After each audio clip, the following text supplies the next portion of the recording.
안녕하세요. 오늘도 복된 날입니다. 오늘은 미가서 6장 말씀을 살펴보겠습니다. 사람의 마음이 무거울 때가 있습니다. 뭔가 잘못됐는데 어디서부터 틀어졌는지 말로 설명할 수 없을 때가 있죠. 그럴 때 우리는 뭔가 더 열심히 하면 해결될 거라고 생각합니다. 그래서 더 잘해보고 더 했습니다. 미가서 6장의 백성들도 그랬습니다. 하지만 하나님은 더 잘하는 것이 아닌 하나님과 관계를 원하시는 것을 말씀합니다. 미가서의 앞선 1장에서 3장은 지도자들의 부패로 인해서 정의를 상실한 자들을 향해 말씀하셨습니다. 이어지는 4장에서 5장은 백성들을 대상으로 미래의 메시아가 오심을 예언하면서 지금의 고통을 견디길 말씀하셨습니다. 오늘 6장에서는 피해를 당한 백성들을 부르셨다가 가해를 한 지도자들을 대상으로 말씀하십니다. 하지만 6장은 피해자 위로만도 아니고 지도자 고발만도 아닌 깨어진 하나님과 백성의 관계를 다시 세우시는 장면입니다. 1절부터의 말씀은 마치 법정에 세운 것처럼 묻는 것부터 관계 회복을 위한 하나님의 대화가 시작됩니다. 1절에서 3절입니다. 너희는 여호와의 말씀을 들을지어다. 너는 일어나서 산을 향하여 변론하여 작은 산들이 내 목소리를 듣게 하라 하셨나니 너희 산들과 땅의 견고한 지대들아 너희는 여호와의 변론을 들으라.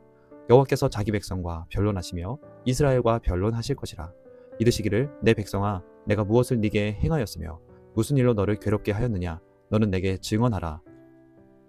지도자들로부터 피해를 당한 백성들은 하나님이 우리를 버리셨다는 오해를 갖고 있었습니다. 하나님은 내가 너에게 무엇을 잘못했느냐, 무엇으로 너를 괴롭게 했느냐 물으십니다. 그리고 하나님과 백성들 간의 관계를 처음부터 지금까지 지켜본 증인들, 산과 언덕을 부르십니다. 하나님과 백성 간의 관계, 역사, 약속을 지켜본 존재들 앞에서 이야기하자고 말씀하시는 것입니다. 그리고 하나님은 백성들에게 물으십니다.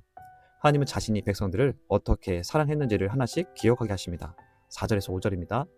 내가 너를 애굽 땅에서 인도해내어 종노릇 하는 집에서 속량하였고 모세와 아론과 미리암을 내 앞에 보냈느니라. 내 백성아 너는 모압 왕 발락이 꾀한 것과 부올의 아들 발람이 그에게 대답한 것을 기억하며 시딤에서부터 길갈까지의 일을 기억하라.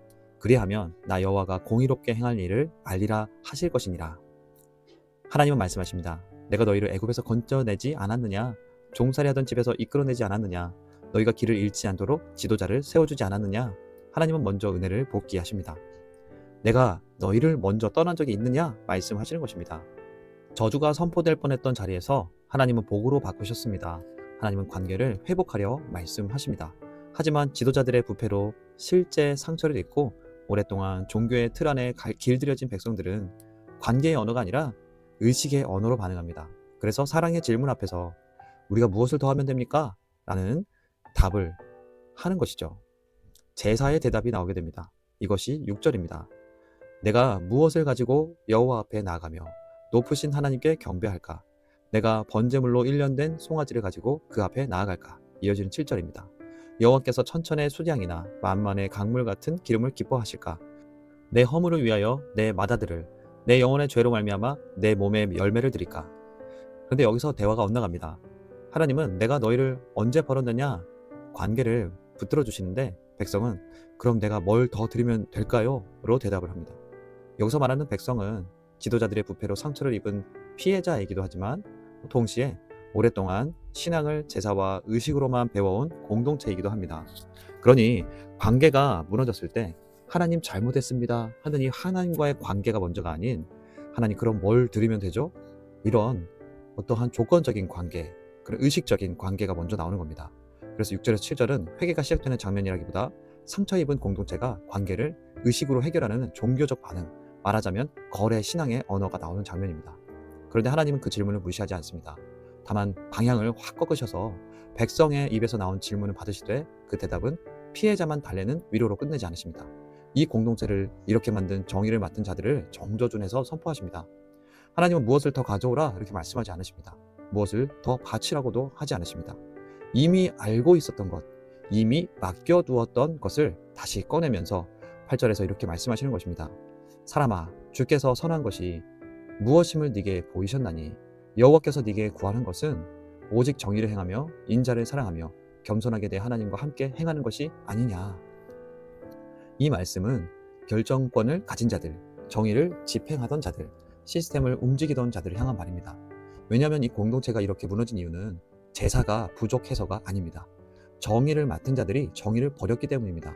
하나님은 너 지금 종교인으로 서 있지 말고 한 인간으로 서봐. 그리고 하나님은 이미 다 알고 있는 걸 말씀하십니다. 정의를 행하고 인자를 사랑하고 겸손하게 내 하나님과 함께 행하라. 그래서 하나님은 이제 관계 회복의 대화를 끝내고 판결의 언어로 말씀하십니다. 9절에서 12절입니다. 여호와께서 성읍을 향하여 외쳐 부르시나니 지혜는 주의 이름을 경외함이니라. 너희는 매가 예비되었나니 그것을 정하신 이가 누구인지 들을지니라. 악인의 집에 아직도 불의한 재물이 있느냐? 축소시킨 가증한 에바가 있느냐? 내가 만일 부정한 저울을 썼거나 주머니에 거짓 저울추를 두었으면 깨끗하겠느냐?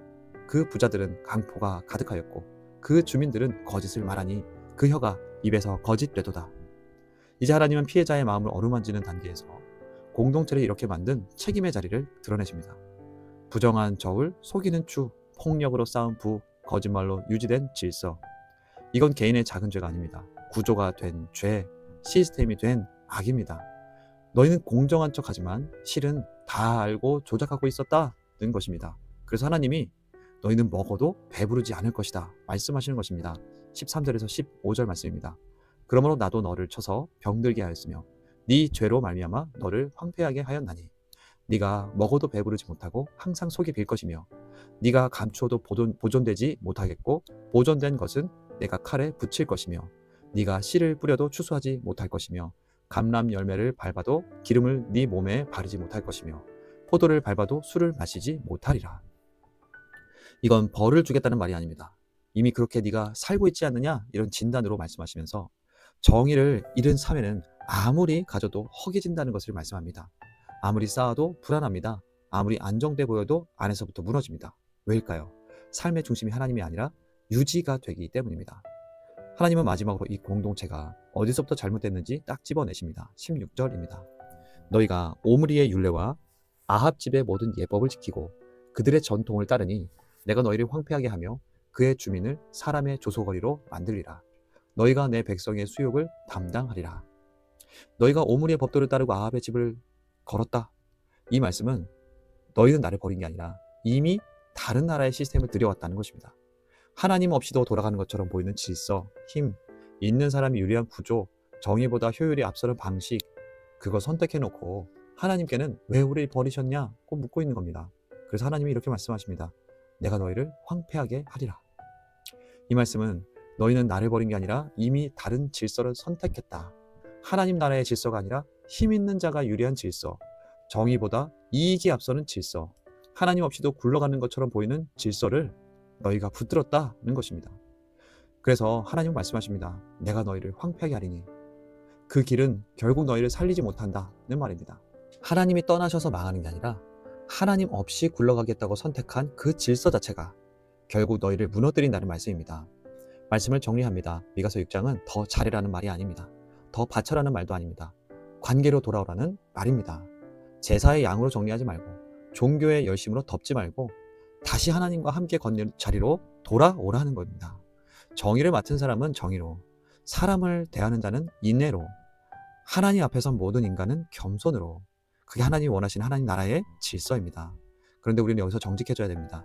정의를 온전히 행하고 끝까지 사랑하고 하나님 앞에서 완전히 겸손하게 걸어간 사람이 있겠습니까? 그래서 복음이 필요합니다. 하나님 우리에게 예수 그리스도를 보내셨습니다. 예수님께서 버려진 자들의 편에 서셨고 우리를 끝까지 사랑하셨습니다. 끝까지 아버지와 동행하며 십자가에 달려 죽으셨습니다. 우리가 그분에게 뭘 더 해드릴까요? 라고 물을 때 하나님은 내가 이미 다 했다 말씀하시는 것입니다. 하나님은 우리를 거래의 자리로 부르지 않으십니다. 관계의 자리로 부르십니다. 열심히 해서 가까워지는 하나님이 아니라 이미 다가오신 하나님과 함께 다시 걷자 초대하시는 것입니다. 사람아, 내가 원하는 건 네가 나와 다시 함께 걷는 것이다. 여러분, 오늘 하나님은 네가 더 열심히 가느냐가 아니라 나와 함께 가고 있느냐를 물으십니다. 다 이루신 주님과 함께 가정에서, 일터에서, 교회에서, 그리고 이 사회 한가운데서 다시 하나님과 함께 걷는 사람들 되길 바라고 축복합니다. 말씀을 기억하며 하나님 앞에 섭니다.